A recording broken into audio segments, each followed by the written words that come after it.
నానమ్మని బ్రతికిస్తా. Hulk, నొప్పి భరించలేకపోతున్నాన్రా. నేనింకా బ్రతకలేన్రా. నాకు బ్రతకాలనుందిరా. బాధపడకు నానమ్మ, నా ప్రాణం ఇచ్చైనా నిన్ను బ్రతికించుకుంటా. డాక్టర్ గారు, ఎలాగైనా మా నానమ్మని బ్రతికించండి. ఆపరేషన్ చేయాలి. ఈ రోజే 20 లక్షలు కావాలి, లేకపోతే మీ నానమ్మ బ్రతకదు. నానమ్మకి ఎలాగైనా ఆపరేషన్ చేయించాలి. ఏదైనా చేస్తా. వినండి వినండి, కుస్తీలో లంబూ జంబూ పహల్వాన్లను ఎవరు ఓడిస్తే వారికి 25 లక్షల బహుమతి. నాకు దేవుడిచ్చిన అవకాశం ఇది. ఎలాగైనా గెలుస్తా. వీడు చావటానికే వచ్చాడురా. నాకు మాటలకు సమయం లేదు. రండి.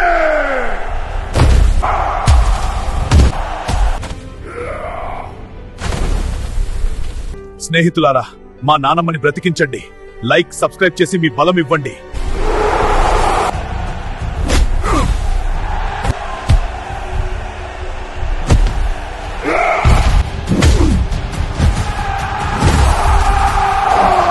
ఈ రోజు ఒక వీరుణ్ణి చూశాం. తీసుకో హల్క్, 25 లక్షలు నీవే. నానమ్మ, నీకు నయమైపోయింది. మనవడున్నాడు, నానమ్మకి భయం లేదు.